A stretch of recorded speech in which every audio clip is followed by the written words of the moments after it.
Today, I wanted to talk about the concept of accepting oneself. I think this is something that has been getting a lot of traction and a lot of, a lot of videos, a lot of topics, a lot of new age spiritualism, and a lot of self help about accepting oneself as one is, right? Authenticity as being who you are. However, I think that there are some problems with this idea. And don't get me wrong, it's not that we should not accept ourselves, but it's not so simple, I think, as the statement makes itself out to be. I've been reading Art and Artist by Otto Rank recently, and he was a student of Freud who deviated from the Freudian school. He was mentored by Freud. Freud said that he was closer than his own children to him. But Rank deviated from the Freudian school when he published a work on the birth of trauma, sort of similar to Nietzsche's The Birth of Tragedy. And in this work, Rank talks about how it's not the Oedipal complex, it's not the libido, the id, as the basis of all human behavior, of religion, of artistry, of everything. And a typical Freudian idea is that art is sublimated sexual energy. But Rank says that no, there's something that happens before. What happens before is the separation trauma. And not the separation from the mother, but yes, but moreover the separation from this undifferentiated cosmic reality. And man is aiming in his artistic endeavors and his worldly endeavors to return to that cosmic oneness. But as I was reading Art and Artist, I came across a very interesting passage, and I'm going to read it here. And Art and Artist is about connecting the thread between the artist type and the artwork, examining the artist as an individual, as an inner world. But there's a lot more to it, and I still have to read it. So, quote, "The neurotic, no matter whether productive or obstructed, suffers fundamentally from the fact that he cannot or will not accept himself, his own individuality, his own personality. On one hand, he criticizes himself to excess. On the other, he idealizes himself to excess, which means that he makes too great demands on himself and his completeness, so that failing to attain leads only to more self-criticism." Essentially, toxic shame, perfectionism. If we take this thwarted type, as we may do for our own purposes, and compare him to the artist, it is at once clear that the artist is, in a sense, the antithesis to the self-critical neurotic type. Not that the artist does not criticize himself, but by accepting his personality, he not only fulfills that for which the neurotic is striving in vain, but goes far beyond it. The precondition then of the creative personality is not only its acceptance, but its actual glorification of itself. Let's try and unpack this here, because there's a lot of terms and a lot of ideas. The neurotic. What does Rank mean when he talks about the neurotic? The neurotic is simply someone who experiences disintegrative emotions, such as fear, anxiety, doubt, dissatisfaction, insecurity, inferiority in relation to oneself, in relation to other people, and in essence is fragmented in his being. He cannot accept himself as he is, right? And the reason he makes the connection between the neurotic and the creative type is because the idea is that the neurotic, in his fragmentation, is seeking to unify himself. And the unification of himself is an act of creativity. It is a unifying act. And when he does unify himself, when he moves himself from death to life, he creates a symbol. He creates something that also allows other people to move from death to life. But that would be the successful neurotic. And Rank talks about the thwarted neurotic who just remains in his neuroticism, who just remains dissatisfied, full of doubt, full of fear, full of anxiety, depression, all of these things, who just remains in it.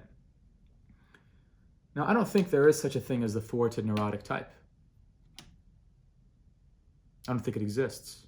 And you might say, no, I'm sitting across the camera. I'm one of those. I'm a thwarted neurotic. And I have been a thwarted neurotic for a very long time. But no, what I'm trying to say is that the artist, in order to become an artist, had to be a thwarted neurotic. He had to be a neurotic. And so what I mean when I say there is no such thing as a thwarted neurotic is that insofar as you're not physically dead, you are not thwarted. Insofar as you continue to live, your fragmentation can be unified. But what does Rank say? He says that the artist, how does he unify himself? He does not criticize himself, but rather he accepts his personality. And by accepting his personality, he fulfills what the neurotic is striving for in vain. So what does this acceptance look like? What is the difference between how does the artist accept himself, and how can a neurotic go about doing the same thing? Well, the first step is to accept neuroticism. Accept that you are neurotic. Accept that your mind works the way that it does. Accept the fact that you think the way that you do. Accept the fact that you are sensitive to reality in a way that makes you an outsider, that alienates you from the experiences of others. You feel alone in the way that you experience the world, and maybe you don't. But still, you can't get out of that experience, and you wonder, well, what's wrong? What's wrong with me? The first step is saying that there's nothing wrong with me. That there's nothing wrong with your mind. That your neuroses are actually positive. That there are things that you should be grateful for. Why? Why should you be grateful for your neuroses? Why should you be grateful for the thing that's causing you so much pain and suffering? Because that neuroticism, that pain and suffering, that disintegration is your pathway to higher integration, is your pathway to your unification. Right? Only the fragmented person can unify himself. Only the person that experiences great desolation can achieve great affirmation. Right? The security of the person who has gone through the greatest insecurity is far more powerful than the security of the person who has never gone through any insecurity. And so what I'm trying to say is that the more extreme these emotions, perhaps the greater your potential. And perhaps just think about it that way in a little bit, just for a little bit. Perhaps just look at the emotions you're feeling and say, wait, there will be something that comes at the end of this. The darker my night, the brighter my light. View it as an opposing element of the side of the coin, and that you are the coin, you're both. And so what does the artist do? The artist accepts that fact. He accepts that he will have these depressions and these falling downs, but then he accepts that he will have these going ups. He views them as interconnected. He views the tension of his life, the opposites within which he is bound, and he accepts them. And he recognizes that that is the essence of his being. He doesn't aim to reduce the tension. He doesn't say, well, I'm going to live a life without experience. I'm going to live a life without any joy or any sadness. No, he says rather that, no, the extent to which I can experience great joy comes from the depths of my sadness. The heights of the mountains I can reach comes from the depths of the valleys that I walk. Right? Walking through the valley of death, and you arrive at your own resurrection. And that's where we get at the last line. The precondition then of the creative personality is not only its acceptance, but its actual glorification of itself. And try that for a little bit. Don't merely accept yourself, but aim to, it might sound a bit prideful, it might sound a bit egotistical, but actually glorify it. And glorify it in the way that you would glorify something that you love.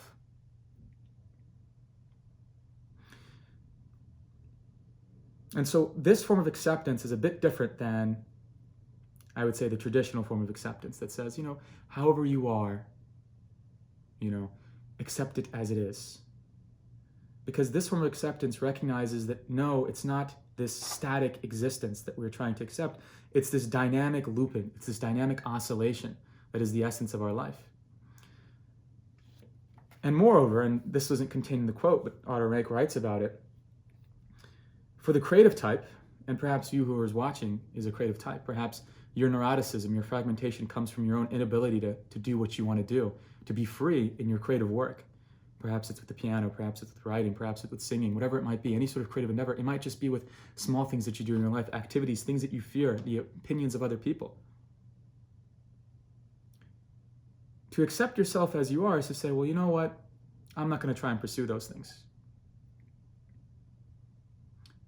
But the actual acceptance of self is to recognize, oh, my feelings of dissatisfaction with myself, my feelings of fear of pursuing myself, my feelings of doubt, they're connected to my desire for whatever creative pursuit that I have. And so when you reframe it that way, it enables you to just be static and do nothing, but rather it enables you to be more dynamic. It allows you to harness that power that's already within you. It allows you to harness your will. It allows you to take all of the fragmented areas and energies in your mind and loop them together and contain them into one ball.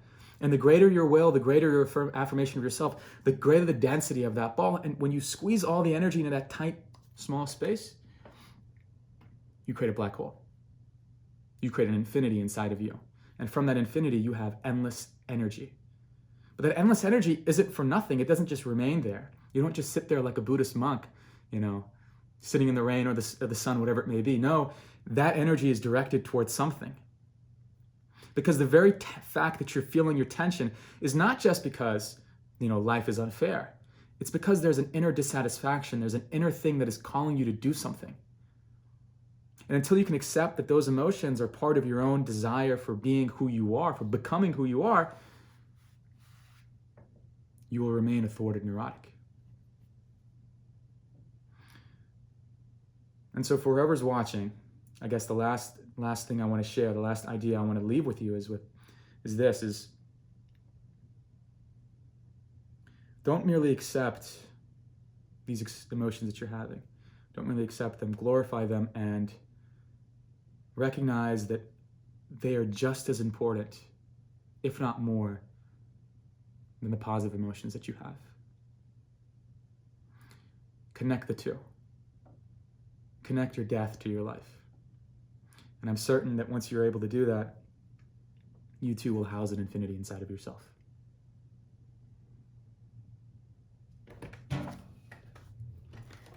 You too will house an infinity.